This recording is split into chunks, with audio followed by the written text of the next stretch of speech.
Nós vamos hoje dar continuidade à nossa série de estudos na Palavra de Deus, que já dura algum tempo, nos utilizando aí da nossa confissão de fé de Westminster como uma ferramenta para poder nos guiar aqui na jornada de estudo da Escritura por doutrinas que são essenciais, fundamentais para a nossa fé cristã reformada. Na quinta-feira passada, vocês que estavam presentes ou que assistiram de suas casas, nós terminamos aqui de estudar o capítulo de número 23, um capítulo longo que rendeu algumas quintas-feiras de estudo aqui.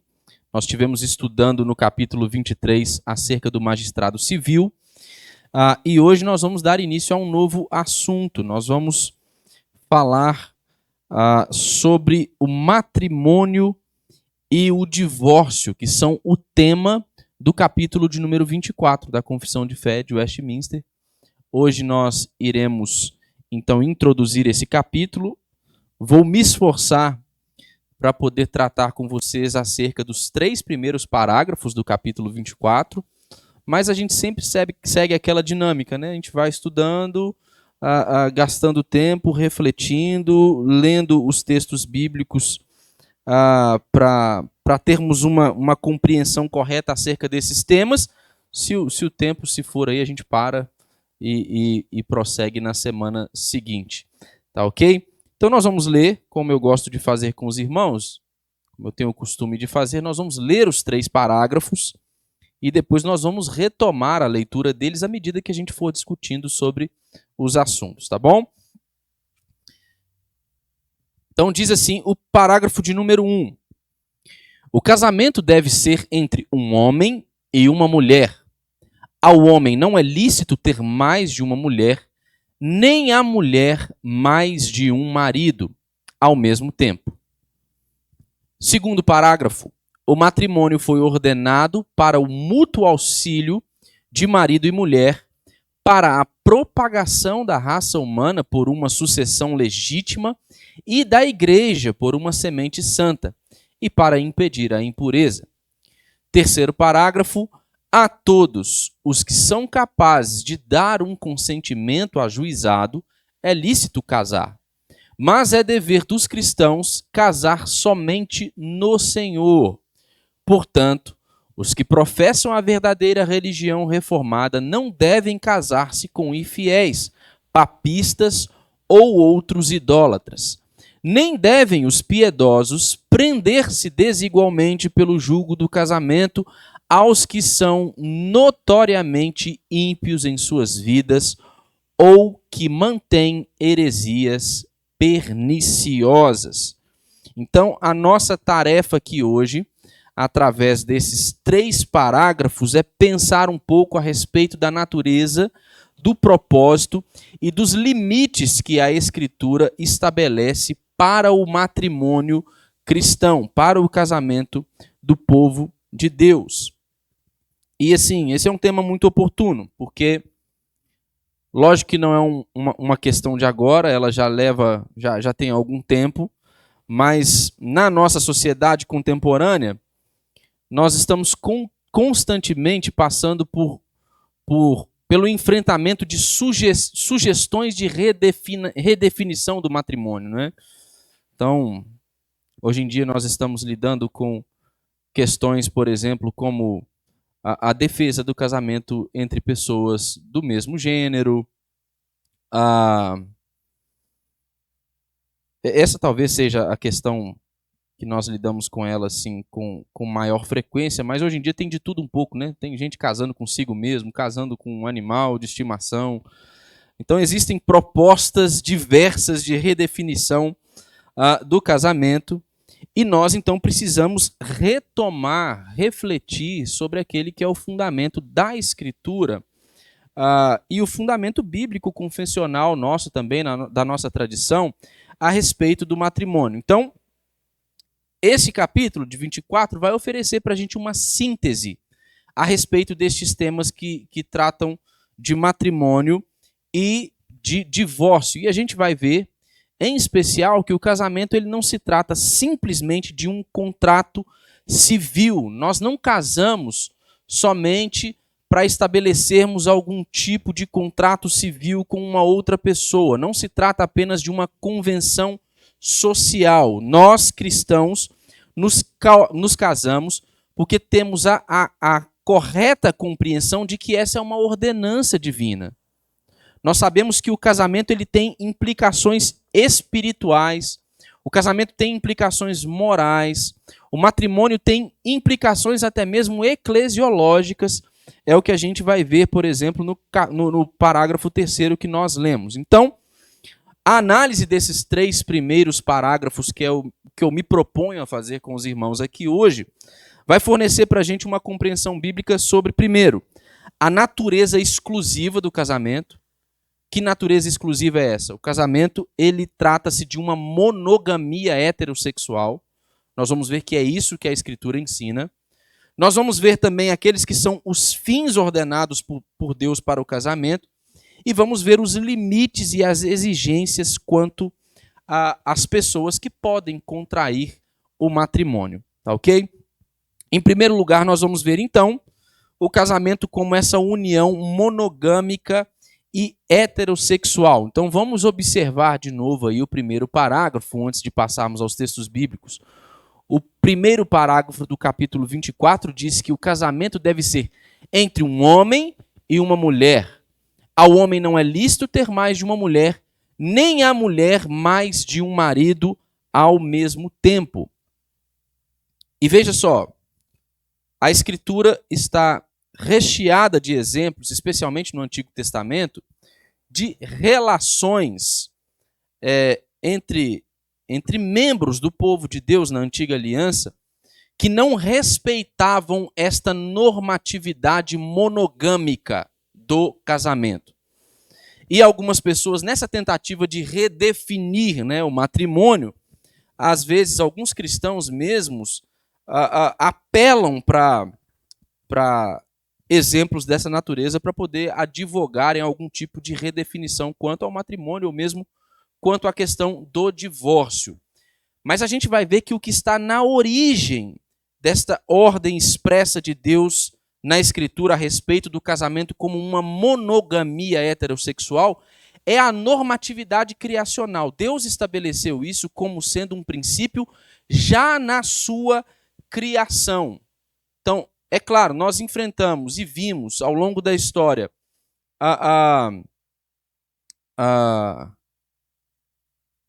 alguns exemplos de poligamia ou polimatria, se eu não me engano, que é no caso de uma mulher que tem mais de um marido. A gente tem exemplos assim na história, em algumas culturas, em sociedades, mas o que rege a Escritura é esta exclusividade do casamento como uma monogamia heterossexual. Então abra sua Bíblia aí em Gênesis no capítulo 2, entre os versículos 18 a 24. Gênesis 2,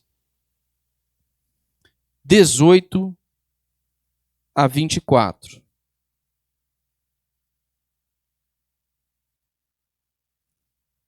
Quem encontrar pode... o texto está exposto ali. Então eu vou ler aqui, que fica mais fácil. Disse mais o Senhor Deus: não é bom que o homem esteja só. Far-lhe-ei uma auxiliadora que lhe seja idônea. Havendo, pois, o Senhor Deus formado da terra todos os animais do campo e todas as aves dos céus, trouxe-os ao homem para ver como este lhes chamaria. E o nome que o homem desse a todos os seres viventes, esse seria o nome deles. Deu nome o homem a todos os animais domésticos, às aves dos céus e a todos os animais selváticos. Para o homem, todavia, não se achava uma auxiliadora que lhe fosse idônea. Então, veja só, o que é que este texto está nos mostrando do capítulo 2 de Gênesis. O capítulo 2, dos versos 18 a 24 aqui, meus irmãos, ele já estabelece... Eu acho que o texto continua, né? Continua. Parou no verso 20. Deixa eu ler aqui então. Então o Senhor Deus fez cair pesado sono sobre o homem, e este adormeceu, tomou uma das suas costelas e fechou o lugar com carne. E a costela que o Senhor Deus tomara ao homem, transformou-a numa mulher e lhe a trouxe. E disse o homem: esta afinal é osso dos meus ossos e carne da minha carne. Chamar-se-á varoa, porquanto do varão foi tomada. Por isso, deixa o homem pai e mãe e se une à sua mulher, tornando-se os dois uma só carne. Então, nesse texto de Gênesis 2, estabelece-se aquele que é o padrão criacional. Um homem e uma mulher unidos por Deus que tornam-se uma só carne. Essa fórmula, este padrão criacional estabelecido pelo próprio Deus, ele nos dá, por exemplo, indícios de exclusividade desta relação heterossexual, um homem e uma mulher, complementariedade e permanência. Então, homem e mulher, eles existem um para o outro, um como ser complementar do outro. Ambos auxiliam-se mutuamente, servem-se mutuamente, cuidam uns dos outros para toda a vida, pelo resto de suas vidas. Esse é o modelo e o padrão de casamento no meio do povo de Deus. Agora veja só o que diz a Escritura lá no Evangelho de Mateus. Mateus no capítulo 19, versículos de 3 a 9.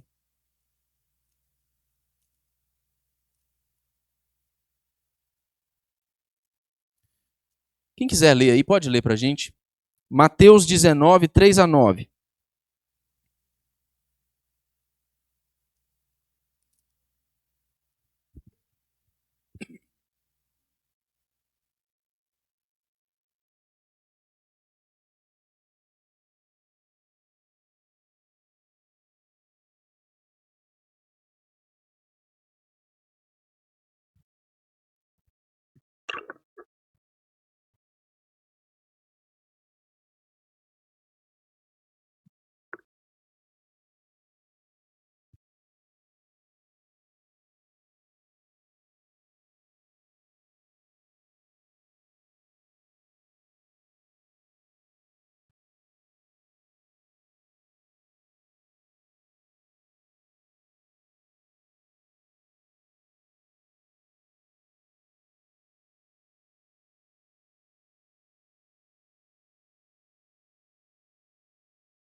Então vejam bem, irmãos, nós lemos Gênesis no capítulo 2, a definição do padrão criacional para o casamento.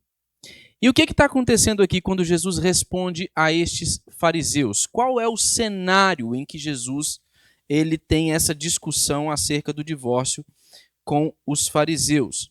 O cenário era um cenário semelhante ao nosso nos dias de hoje. Tá? Isso não é exclusividade da contemporaneidade, não. Esta tentativa de redefinição do matrimônio ou de temas como o divórcio. Isso já acontecia nos tempos de Jesus. Havia todo um trabalho, havia toda uma tradição de distorções rabínicas que estavam promovendo, tornando o divórcio uma coisa fácil, uma coisa mais fácil no meio do povo de Deus. E quando Jesus ele vai responder ao questionamento destes fariseus acerca do divórcio, Jesus ele não retoma aquilo que havia sido postulado na lei de Moisés. Tanto é que eles, por meio de uma distorção, uma interpretação errônea da lei da antiga aliança, eles haviam disseminado esta facilidade do divórcio. Era uma coisa que estava acontecendo à revelia naquele tempo. Mas Jesus retoma o padrão da criação para responder aos fariseus. Jesus, ele reafirma o padrão que é estabelecido no livro de Gênesis. E Jesus, ele não apenas endossa o modelo do Éden, mas ele define o modelo do Jardim do Éden como sendo um modelo normativo para todos os tempos. Portanto, o que é o matrimônio? O que é o casamento? A união entre um homem e uma mulher como uma só carne, o que denota a complementariedade e permanência da união destes cônjuges. Agora abra aí a sua Bíblia, na carta de Paulo aos Romanos, no capítulo 7, nos versos 2 e 3.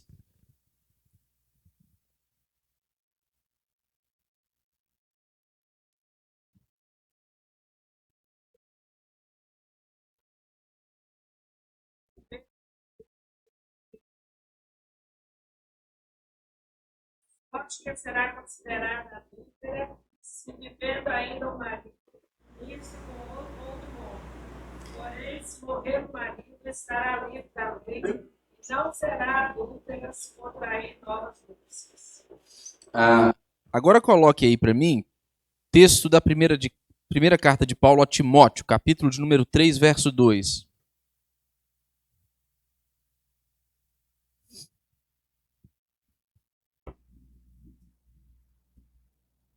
Quem quiser pode ler aí, irmãos.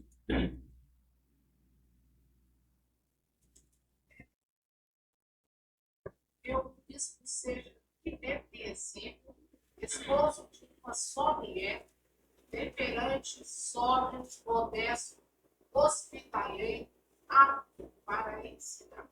Então vejam só, o que nós vemos nestas cartas do apóstolo Paulo, tanto em sua carta aos Romanos como na sua carta a Timóteo, é uma clara alusão, não é, à monogamia como sendo uma norma do matrimônio, tanto para leigos, que é o que nós podemos inferir do texto da carta de Paulo aos Romanos, quanto também para aqueles que são oficiais da igreja. Paulo está escrevendo a Timóteo, elencando uma série de padrões, de qualidades que devem ser analisadas quando nós passamos pelo processo de escolhermos um oficial para a igreja. Nós estamos nesse processo, não é? Nós estamos vivendo esse processo há algum tempo, já oramos, acolhemos os nomes, logo nós vamos ter assembleia, fomos lembrados aqui novamente. Esta é uma das qualificações daquele que está sendo considerado para isso. Esta monogamia, o ser casado, marido de uma só mulher. Então, o que nós podemos ver nesse primeiro parágrafo da confissão que nós lemos? Que ela rejeita a poligamia ou a polimatria, não é?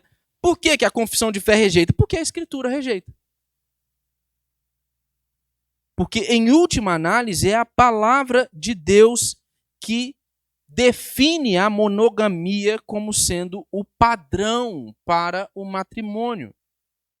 A estrutura do casamento é um homem e uma mulher. E essa não é uma estrutura que ela é culturalmente condicionada, mas ela é uma estrutura ontológica, ela fundamenta-se na ordem criacional. Deus criou homem e mulher, Deus criou o matrimônio para que fosse percebido, concebido a partir da união de um homem e uma mulher por toda a sua vida. Por toda a sua vida. Então, esta é uma ordem da criação, não é uma convenção social. O casamento bíblico, ele é parte do tecido moral do universo em que nós vivemos. A sociedade como nós a concebemos, a civilização como nós a concebemos, é fruto disso. Desta estrutura original. Por que a gente vê tantas tentativas de redefinição do casamento? Por causa do pecado. Por causa da dureza do nosso coração. Às vezes a nossa tendência, ao interpretarmos a resposta de Jesus aos fariseus no texto de Mateus 19, quando ele fala sobre a dureza do coração como estando por trás do fato de Moisés ter dado carta de divórcio ao povo, às vezes a gente olha como se fosse uma coisa que, bom, já que vocês são tão duros de coração, então vamos tolerar isso. Mas não é esse. Não é esse o ponto. O que Jesus está fazendo, irmãos, é reafirmar a corrupção do nosso coração. Jesus não está endossando a possibilidade de divórcio porque nós somos duros demais de coração. Jesus está nos advertindo, está nos exortando. Está falando isso para a nossa vergonha. Vocês são corruptos, é por isso que vocês se divorciam. Esse é o ponto. Esse é o ponto de Jesus. Então, nós precisamos considerar o padrão que a Escritura determina. E além disso, irmãos, nós precisamos considerar essa complementariedade sexual no casamento. Essa não é uma questão meramente biológica, é uma questão espiritual, é uma questão vocacional. Homem e mulher são criados em igualdade ontológica. Ambos foram criados à imagem e semelhança de Deus. Quando nós pensamos sobre as diferenças entre homem e mulher, nós não pensamos em diferenças de valor, de dignidade, de significado. Nós pensamos em uma diferença, uma distinção funcional. Homem e mulher cumprem papéis distintos no matrimônio. O cumprimento de papéis diferentes no matrimônio não determina quem é mais importante ou menos importante. Nós fomos criados em igualdade ontológica. Homem e mulher criados à imagem e semelhança de Deus. E o casamento reflete essa realidade, essa unidade na diversidade. E reflete isso como maneira de refletir a união entre Cristo e a sua noiva, que é a igreja. Veja só o texto de Efésios, no capítulo 5.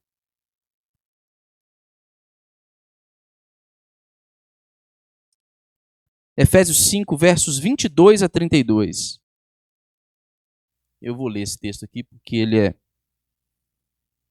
um texto maior.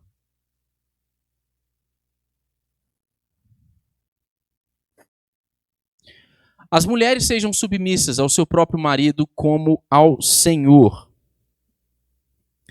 Porque o marido é o cabeça da mulher, como também Cristo é o cabeça da igreja, sendo este mesmo o salvador do corpo. Como, porém, a igreja está sujeita a Cristo, assim também as mulheres sejam em tudo submissas ao seu marido. Maridos, amai vossa mulher, como também Cristo amou a igreja e a si mesmo se entregou por ela, para que a santificasse, tendo-a purificado por meio da lavagem de água pela palavra, para a apresentar a si mesmo igreja gloriosa, sem mácula, nem ruga, nem coisa semelhante, porém santa e sem defeito. Assim também, os maridos devem amar a sua mulher como ao próprio corpo. Quem ama a esposa, a si mesmo se ama. Porque ninguém jamais odiou a própria carne, antes a alimenta e dela cuida, como também Cristo o faz com a igreja, porque somos membros do seu corpo. Eis porque deixará o homem a seu pai e a sua mãe, e se unirá à sua mulher, e se tornarão os dois uma só carne. Grande é este mistério, mas eu me refiro a Cristo e a sua igreja. Também o apóstolo Paulo retoma aqui o padrão de Gênesis, ao referir-se que este é o motivo por que homem e mulher deixarão pai e mãe para se tornarem uma só carne. E ele conclui isso dizendo: grande é este mistério. O mistério do matrimônio? Não. O mistério da união mística entre Cristo e a sua noiva. E Paulo está nos dizendo que o casamento existe. Existe. para ser uma revelação, uma expressão em miniatura desta realidade do Evangelho. Isso nos faz pensar, irmãos, que o que define a natureza do casamento não são conjunturas sociais, não é a cultura de um país, não é a história e como ela com o passar dos anos, ela passa por redefinições do matrimônio. O que define a natureza do matrimônio é o próprio Deus. E ele teceu na sua criação esta estrutura do matrimônio, de forma que nós não conseguimos nos dissociar dela. Se nós queremos que haja preservação da civilização, não há outro meio de que isso aconteça, senão por meio da união entre um homem e uma mulher, tornando-se uma só carne. E aí nós vamos ver, justamente, entre outros propósitos, este como sendo um dos propósitos do casamento. Então veja o que diz o parágrafo 2 que nós lemos da confissão. O matrimônio foi ordenado para o mútuo auxílio de marido e mulher para a propagação da raça humana por uma sucessão legítima e da igreja por uma semente santa e para impedir a impureza. Então, tem aí no parágrafo de número 2 pelo menos 3 finalidades principais, propósitos principais para o casamento. Primeiro, o mútuo auxílio. Então vamos voltar lá no texto de Gênesis, no capítulo 2, no verso 18. Gênesis 2, 18. Disse mais o Senhor Deus: não é bom que o homem esteja só. Far-lhe-ei uma auxiliadora que lhe seja idônea. O termo hebraico aí que é traduzido por auxiliadora, idônea, denota não inferioridade, como eu disse, mas uma parceria indispensável entre homem e mulher. O casamento ele existe para suprir a necessidade de companhia que tanto homens quanto mulheres têm. O casamento existe para suprir nossa necessidade de encorajamento, de cooperação, irmãos. Deus nos fez, como eu disse, iguais em dignidade, ontologicamente, à imagem e semelhança de Deus, nós somos criados, mas há uma distinção funcional, cumprimos papéis diferentes, nós precisamos um do outro. Maridos precisam de suas esposas e esposas precisam de seus maridos. E esse auxílio é um auxílio espiritual, é um auxílio emocional, auxílio prático. Dentro dessa perspectiva que está exposta para nós aí no segundo parágrafo da confissão, nós vemos que o casamento ele é uma comunhão ordenada sob Deus para o nosso progresso mútuo na santidade. Nós acabamos de ler o texto de Efésios, irmãos, e eu quero chamar a sua atenção. Nós lemos do verso 22 até o verso 32.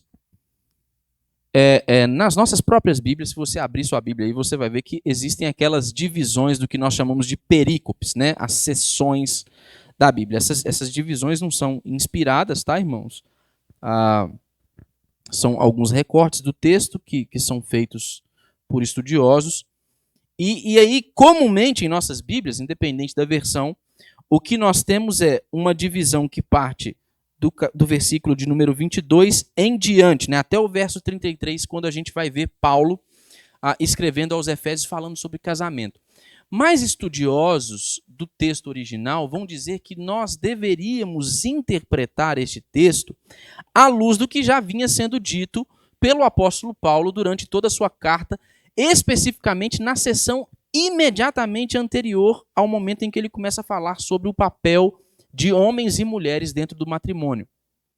E qual que é a cama aqui? Qual que é o terreno em que a discussão do apóstolo Paulo a respeito dos deveres dos cristãos nas suas mais diversas relações, ele vai florescer?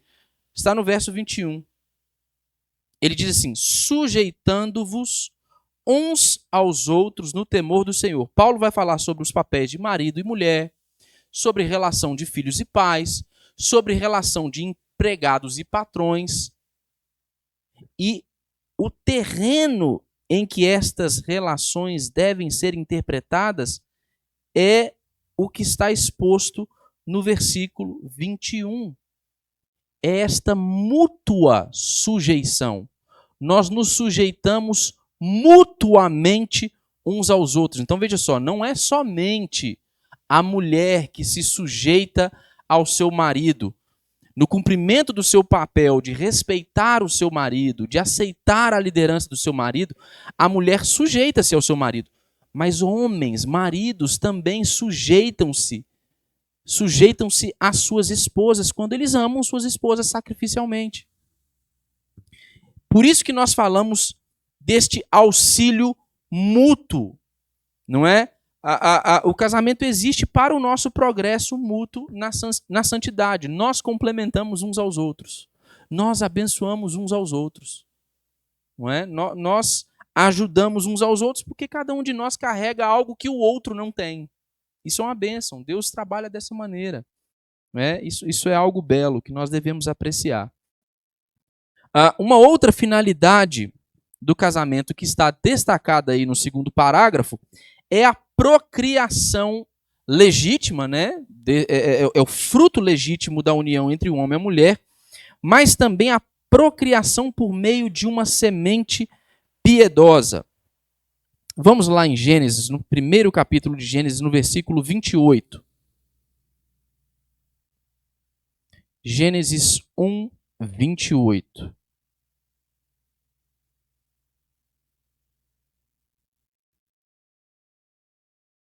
Quem quiser pode ler aí para nós.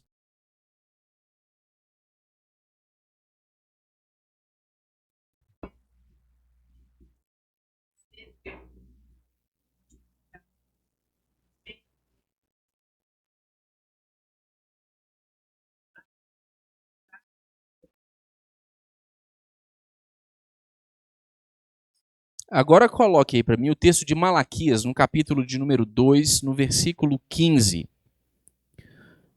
Malaquias, capítulo de número 2, verso 15.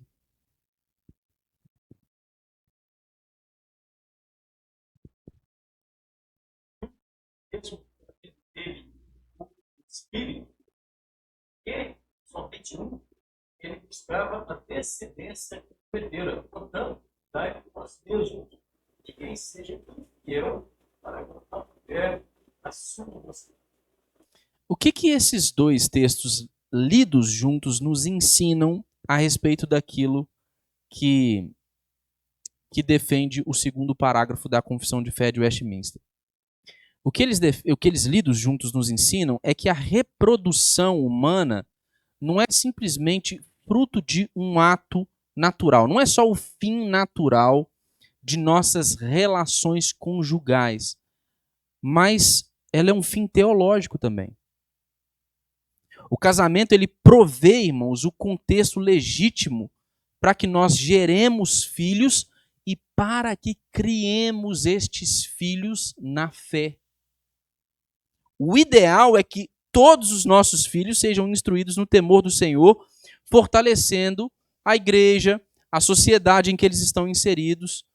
O foco aqui não é simplesmente no ato de ter filhos como um fim natural da nossa relação conjugal, mas o foco aqui está na geração de uma posteridade piedosa. O foco está aqui em pais assumindo a responsabilidade de criarem os seus filhos na disciplina do Senhor. Irmãos, a Escritura, ela vai mostrar para nós de maneira clara como esta procriação através da união entre homem e mulher, ela faz parte do plano redentor de Deus. Ela percorre toda a narrativa da Escritura. Deus cria todas as coisas, cria o jardim do Éden, toda a terra, coloca homem e mulher no jardim do Éden e dá uma ordem para que eles dominem sobre toda a terra, para que eles a povoem, para que eles sujeitem-a. E através deste ato da procriação de Adão e Eva, através desta geração da posteridade, então a imagem da glória de Deus refletida em sua criação, homem e mulher, ela seria refletida por toda a terra à medida que ela fosse habitada por esta civilização de homens e mulheres gerados no casamento à imagem e semelhança de Deus. O propósito de Deus sempre fora encher toda a terra com a sua glória. E antes da queda, isso aconteceria por meio da procriação. Homem e mulher, gerados à imagem e semelhança de Deus, gerando outros homens e outras mulheres à imagem e semelhança de Deus, carregando essa imagem da glória de Deus. Mas o pecado, ele corrompe a criação. O pecado, ele estilhaça esta imagem da glória de Deus que havia sido impressa nos homens. Tanto é que quando nós vamos para o capítulo 3 de Gênesis, Adão e Eva, quando dão à luz ao seu primeiro filho, diz a Escritura, eles dão à luz a um filho à sua própria imagem e semelhança. Porque um ser caído somente pode gerar um ser caído. Isso quer dizer, então, que Deus ele deixa de trabalhar do modo como originalmente ele havia estabelecido? Não. Deus, então, prossegue. O plano redentor, que ele tem um caráter de cumprimento progressivo, ele continua a se desenvolver. Deus escolhe um povo, e agora, por meio deste povo, e através da vida, do testemunho desse povo, e do ensino que este povo, que era o povo que tinha a palavra de Deus revelada para eles, todas as nações elas se encheriam da glória de Deus. Mas Israel falhou também nessa missão. Mas isso fazia parte deste progresso do plano redentor. Então Cristo Jesus vem, ele é a imagem da nova criação, o primogênito da nova criação, como diz a Escritura. Então nós agora vemos o nascimento da igreja, o novo Israel de Deus, o povo de Deus, que por meio da proclamação verbal do evangelho, de uma vida de testemunho fiel, de discipulado verdadeiro, eles espalham esta imagem da glória de Deus refletida na nova criação por toda a terra. Mas sabe como mais, irmãos, nós como cristãos continuamos a fazer isso? Gerando filhos e os criando na disciplina do Senhor. Essa continua a ser a vontade de Deus. Deus continua a nos chamar para isso. Abra sua Bíblia em Deuteronômio, capítulo de número 6. Versos de número 4 a 9.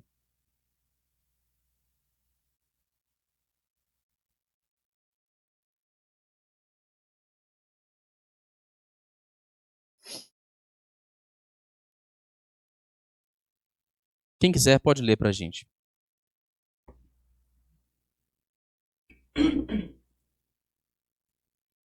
Deuteronômio 6, 4 a 9. O Senhor, Deus, é o único Senhor. Teu coração, toda a tua alma, toda a tua força. Essas palavras que eu te dou estarão no teu coração.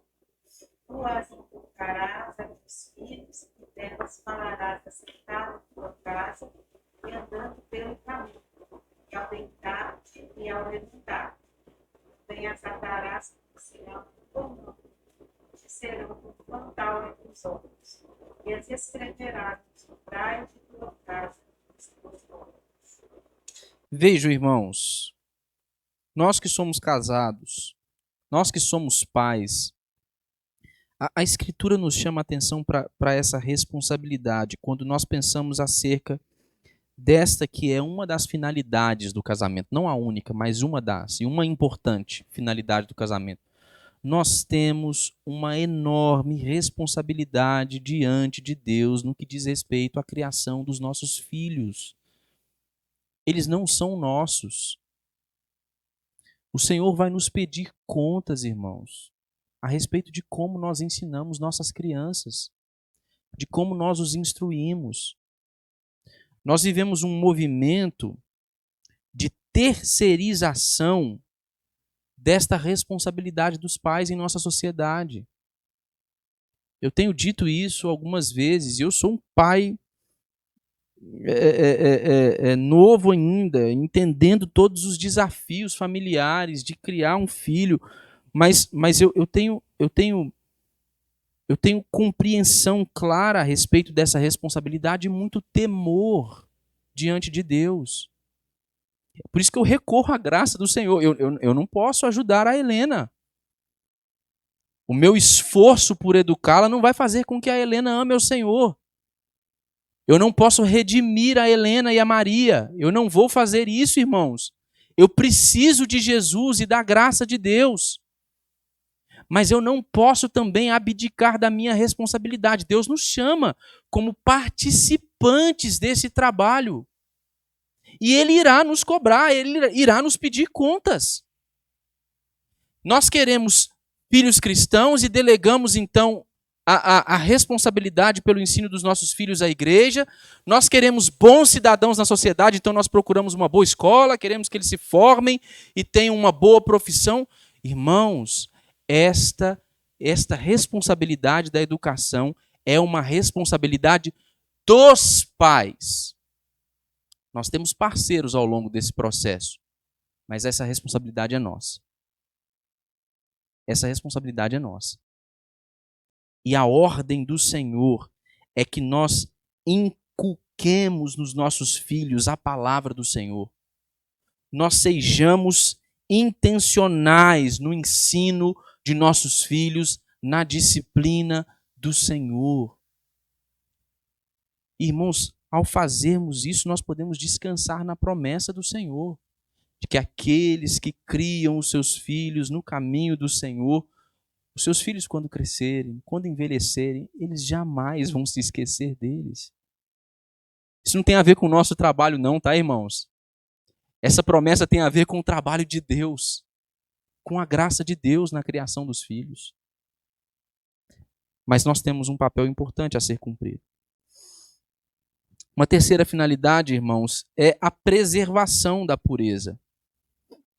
Abra aí a sua Bíblia na primeira carta de Paulo aos Coríntios, no capítulo 7.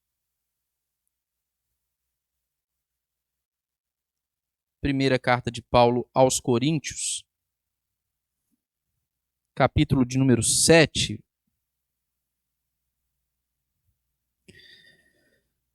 Versículos 2 e 9.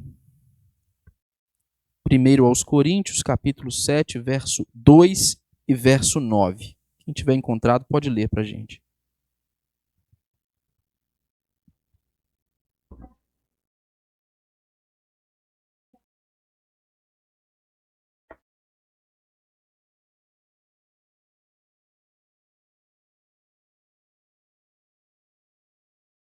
O que está acontecendo aqui? Paulo declara para nós, irmãos, que por causa do pecado da imoralidade sexual, se homens ou mulheres não se aguentam em si mesmos, eles devem se casar. Então, o casamento ele é uma ordenança preventiva contra a imoralidade sexual. A sexualidade, ela foi criada por Deus, ela não deve ser tratada como algo mal em si mesmo. Mas o pecado a corrompeu. E dentre as corrupções da sexualidade humana está essa paixão desenfreada pelo prazer que o ato sexual carrega. Então as pessoas se relacionam sexualmente umas com as outras simplesmente como escravas desse prazer, dessa sensação, sabe? Carnal que elas têm ali. Só que sexo, irmãos, não é só uma fricção carnal entre um homem e uma mulher. É junção de histórias. São duas pessoas dividindo suas vidas, que por meio dessa relação unem-se uma à outra de uma maneira misteriosa, irmãos.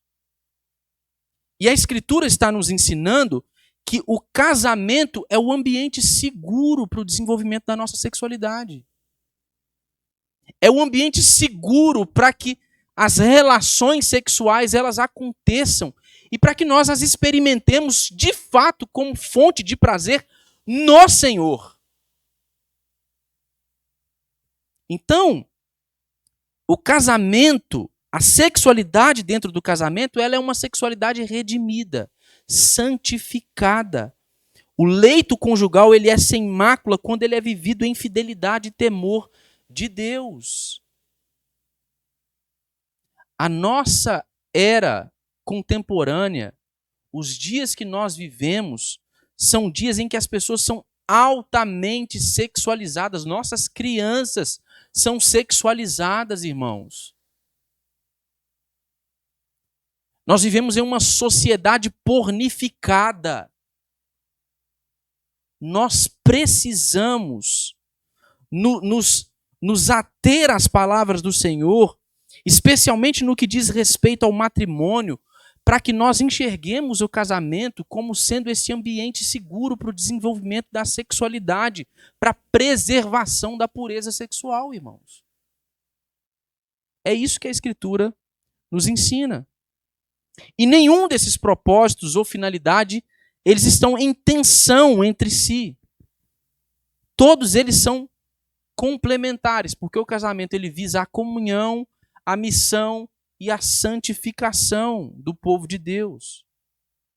O casamento é o terreno fértil, irmãos, para florescer a piedade no seio da família.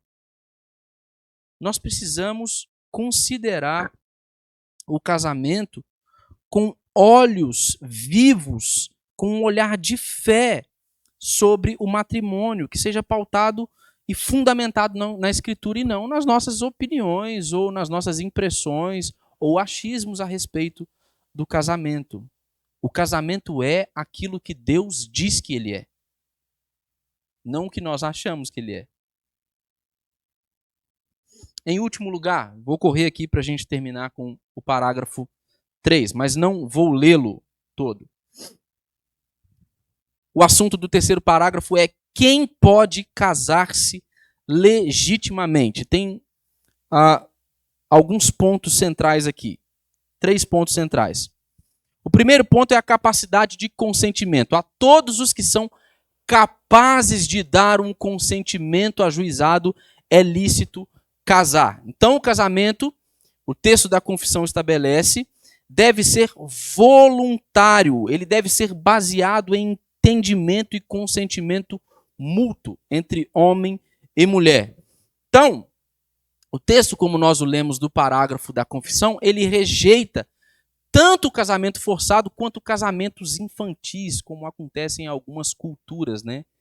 Especialmente são culturas em que meninas, crianças muito novas, são às vezes vendidas como esposas a uma determinada família para que elas já se casem, né, com um homem dentro dessa família. Isso acontece às vezes em cenários muito estarrecedores, assim, sabe, irmãos? E a Escritura rejeita isso. Veja só, abra sua Bíblia aí rapidamente em Gênesis, capítulo 24, versículos 57 e 58. Nós sabemos que a Escritura tem vários exemplos de alguns casamentos forçados. Nós sabemos que ao longo da história essa foi uma prática muito comum, né? A prática da compra e venda de dotes, né? Eu não vivi isso, eu via nas novelas das 6 com minha mãe. Nas novelas das 6, normalmente eram novelas de época, né? Na Globo, sempre rolava essa coisa do dote. Eu custei a entender, descobrir o que era isso, né? Mas você via aquela tensão dramatúrgica, né? Sobre uma mulher que estava sendo forçada a casar com um homem que ela não amava, né? Aquela coisa toda.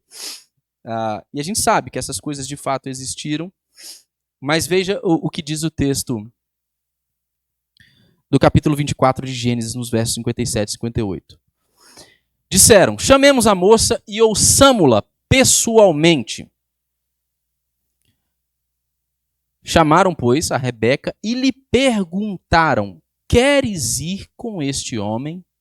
Ela respondeu: irei. Isso não é o caso de todos os casamentos na Bíblia, não. Mas veja só, havia uma direção clara do Senhor para que Abraão mandasse o seu servo até aquele lugar para poder encontrar uma esposa para Isaac. Mas o texto deixa muito claro que ela foi livremente. Houve consentimento da parte de Rebeca. E esse é o cenário ideal para que nós nos casemos, não é? O casamento deve sempre ser voluntário, baseado em entendimento e consentimento mútuo. Nunca deve ser forçado. Em segundo lugar, um outro ponto destacado no capítulo 3 é que nós devemos nos casar no Senhor. 1 Coríntios, no capítulo 7, eu vou ler aqui rapidamente, no verso 39, diz assim: a mulher está ligada enquanto vive o marido, contudo, se falecer o marido, fica livre para casar com quem quiser, mas somente no Senhor. Este princípio aqui impõe um limite moral à liberdade de escolha no casamento. O crente, irmãos, ele está espiritualmente proibido de se unir em julgo desigual com uma outra pessoa. E isso é algo que normalmente nós desprezamos. Mas veja a seriedade disso. Às vezes a gente faz vistas grossas para isso, sabe, irmãos? Veja só o que diz o texto da Escritura na segunda carta de Paulo aos Coríntios, no capítulo 6, no verso 14.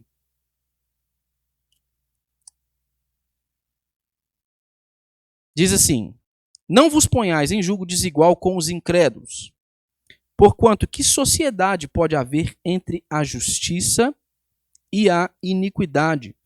Ou que comunhão da luz com as trevas? Veja só, irmãos, qual é o contexto dessas palavras aqui do apóstolo Paulo, né? O apóstolo Paulo fala aqui aquela frase que nós a conhecemos muito bem, a repetimos, acerca de nós como sendo templos, a habitação do Espírito Santo de Deus. Qual é o contexto aqui? O apóstolo Paulo está falando especificamente em um contexto de imoralidade sexual em que homens, nós podemos encarar aqui da perspectiva de um homem, né, com uma mulher, o que era muito mais comum na época, em que homens se relacionavam com meretrizes. Então veja só, não se trata simplesmente de uma pessoa incrédula nesse contexto. E Paulo está nos advertindo aqui quanto ao relacionamento sexual com uma pessoa incrédula ou com uma pessoa que não faz parte do povo de Deus, como sendo um meio de união que não pode subsistir em hipótese alguma, porque não pode haver sociedade entre justiça e iniquidade. Não existe comunhão entre luz e trevas. A união, irmãos, com um descrente, ela é uma transgressão da ordem de Deus na Escritura. E frequentemente, ela acaba resultando em angústia espiritual, comprometimento doutrinário, ela acaba gerando conflitos no discipulado cristão. Vocês já devem ter ouvido histórias, devem conhecer histórias de casais em que um dos cônjuges é cristão, o outro não, e aí você sabe a luta que é para tentar criar os filhos na disciplina do Senhor. Porque de um lado você tem o interesse de cumprir com a vontade do Senhor expressa na palavra, e de um outro lado um total desinteresse por isso. Por quê? Porque essa pessoa não pertence à fé, é um incrédulo. Para ele essas questões não são de suma importância. Então isso tem resultados práticos e imediatos no casamento de pessoas que se casam sob julgo desigual. Mas eu me casei com o meu marido quando ele ainda não era crente, ele se converteu. Amém, meu irmão, Deus seja louvado, Deus é gracioso, Deus é bondoso, mas nós estamos falando de uma exceção frente à regra. E, irmãos, a exceção somente existe para confirmar a regra, né? Às vezes a gente fala assim, mas com fulano aconteceu diferente. Tá, é uma exceção, a regra não é essa. Exceções existem para reafirmar a regra. Elas só existem para reafirmar a regra. Deus seja louvado, eu me alegro quando eu escuto que pessoas que eu sei que casaram-se com um cônjuge que não pertencia à fé, quando você ouve que essa pessoa se converte, nosso coração se alegra, irmãos. É tudo que nós desejamos, é tudo que nós queremos. Mas nós não podemos ignorar o conselho da palavra do Senhor. E Deus está interessado no nosso bem, irmãos. Deus está interessado no nosso bem. Nós precisamos ouvi-lo, nós precisamos considerar as suas palavras e a gravidade daquilo que ele nos ensina. Um outro ponto a ser destacado aqui é acerca do casamento com professantes que são notoriamente ímpios. Veja só, a confissão vai além aqui. Ela alerta quanto ao perigo do casamento com incrédulos, mas ela fala para nós termos cuidado até mesmo com o casamento, a união matrimonial com pessoas que se dizem cristãs, mas que vivem uma vida de escândalo público. Não sustentam um testemunho verdadeiro do evangelho, rejeitam a piedade. Irmãos, a comunhão de vida, a comunhão matrimonial de um cristão requer discernimento espiritual. Às vezes é da sua igreja. Às vezes cresceu com você. Fez tudo direitinho, cumpriu o protocolo, se batizou, fez pública profissão de fé, mas não é crente. Não teme ao Senhor. E aí, irmão, só com discernimento espiritual para poder perceber isso. Só com discernimento espiritual para poder perceber isso. Então, a comunhão matrimonial dos cristãos requer discernimento espiritual e não apenas uma assinatura eclesiástica, viu, irmãos? Não basta falar que é crente, não. Tem que ser crente, de verdade. Tem que amar Jesus. Tem que amar Jesus e tem que andar com Jesus. Esse parágrafo aí nos orienta como comunidade da aliança. Nós devemos instruir nossos jovens, nós devemos instruir os novos convertidos quanto à natureza santa do casamento. Nós devemos alertar contra estas alianças espiritualmente danosas, porque o casamento é, no fim das contas, uma questão de discipulado, irmãos. É uma questão de discipulado. Algumas aplicações pastorais rápidas. Em primeiro lugar, nós devemos orientar os solteiros de nossa igreja, ou os noivos de nossa igreja, quanto à escolha de seus cônjuges. Nós precisamos ensiná-los que este é um ato espiritual. Não é um ato simplesmente emocional, irmãos. As nossas relações não devem ser balizadas somente por emoções. Claramente, irmãos, elas envolvem emoções, nós não devemos desprezar isso. Mas este não é o fator determinante para a escolha de um parceiro para a vida. Não se nós somos cristãos e se tememos ao Senhor. Este não é o critério. A nossa escolha deve ser pautada pela fé, deve ser fruto de oração, deve ser fruto de conselho de irmãos maduros que se preocupam com a nossa vida espiritual. Nós devemos ser cuidadosos e devemos instruir, especialmente os jovens de nossa igreja, quando eles vão escolher com quem se casarem. Essas coisas precisam estar em vista, irmãos. Essas coisas precisam ser pesadas na balança. E nós precisamos confiar no Senhor, descansar no Senhor e escolher o nosso cônjuge de acordo com a vontade de Deus, que é boa, perfeita e agradável. Em segundo lugar, há um estímulo aqui a que nós nos apeguemos ao trabalho de ensinarmos os nossos filhos na disciplina do Senhor. Porque nós vimos que a criação de filhos piedosos ela está intimamente ligada à união matrimonial bíblica. Então, lares ordenados segundo Deus, eles são o berço da piedade. Como eu disse, esta é uma responsabilidade nossa, de pais. Nós devemos tomar frente na educação de nossos filhos, no poder do Espírito, confiando no Senhor, descansando em sua graça e trabalharmos como participantes desta obra bendita de Deus por meio de Cristo Jesus, que está chamando o seu povo para junto de sua presença. Nós devemos também, irmãos, valorizar a santidade conjugal. Em um mundo sexualizado como o nosso, como eu disse, a igreja precisa afirmar a santidade do leito conjugal. Precisa afirmar o matrimônio como sendo o lugar seguro para o desenvolvimento da sexualidade humana de modo a agradar o Senhor. E nós precisamos também denunciar toda forma de impureza sexual como uma violação da aliança.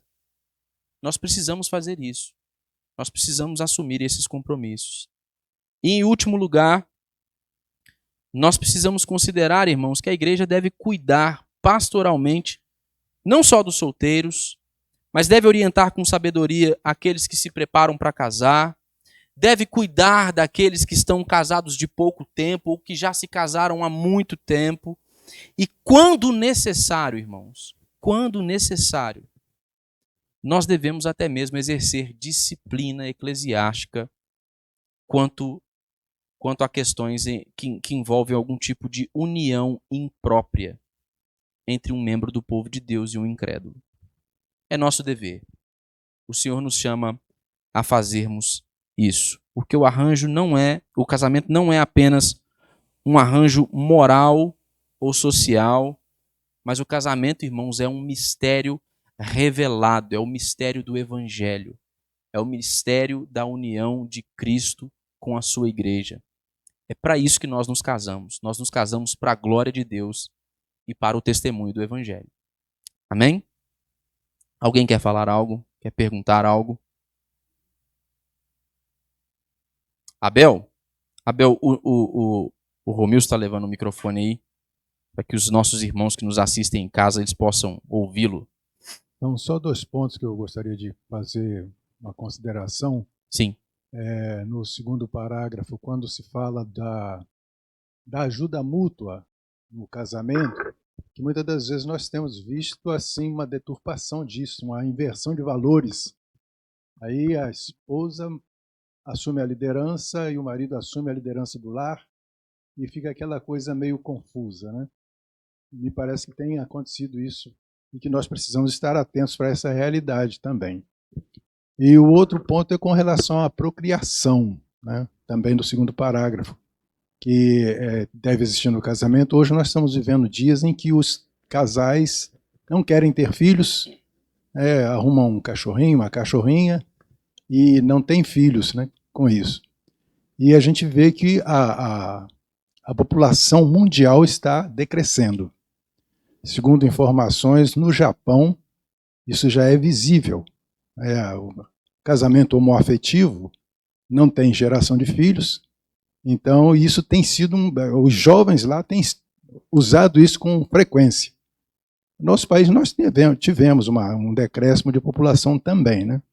Com isso os idosos estão aumentando.